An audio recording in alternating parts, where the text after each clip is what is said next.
Okay, so what we're going to do now is make one additional adjustment to make sure that the rig is working correctly when we are using our pivot point. So if you go ahead and click on the hip.touch.root and go ahead and increase this to a value of 1 and press the 3 key, you will notice that something strange happens to the legs. So let's go ahead and push this back to 0.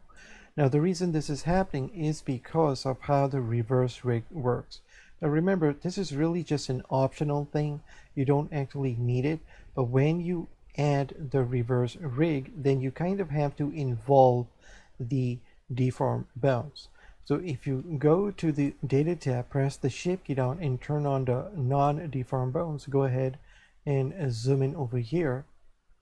Because of how the pivot point works, where it moves the hip deform bone, when we click on this bone, you will remember that we had, if I press the tab key to go into edit mode, we had set the dev.chest.upper as its parent. This was the only way to force the neck and head module to move with the body when we were changing the pivot point. Okay, so here you will notice that if I zoom out and actually increase this, we basically have to do the same thing for these legs. Okay, so all you have to do really is go ahead and click this and actually change the parent to the dev hip one.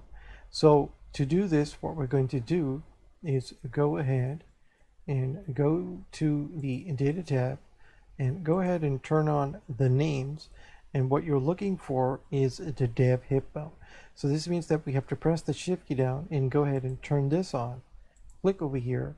You can see that here we've selected the dev.hip, so just do Control C to copy this. Go ahead and click this, press the tab key to go into edit mode, press the 1 key, and just go to the bone tab over here, just do Control V and then click on this one and then do Control V, and that's it. Now press the tab key. Now here we're going to go to the data tab over here, and let's go ahead and turn off all these things over here. And here I'm just going to do Shift C to go to the front view, do Control middle mouse button to zoom back in. So now when you click over here and turn this on, you will notice that it works correctly. Okay,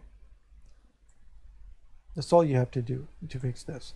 So let's go ahead and turn off the names. I'm just going to go ahead and press the A key to select everything and just go under File and Save. So I'll see you in the next lesson. Thank you.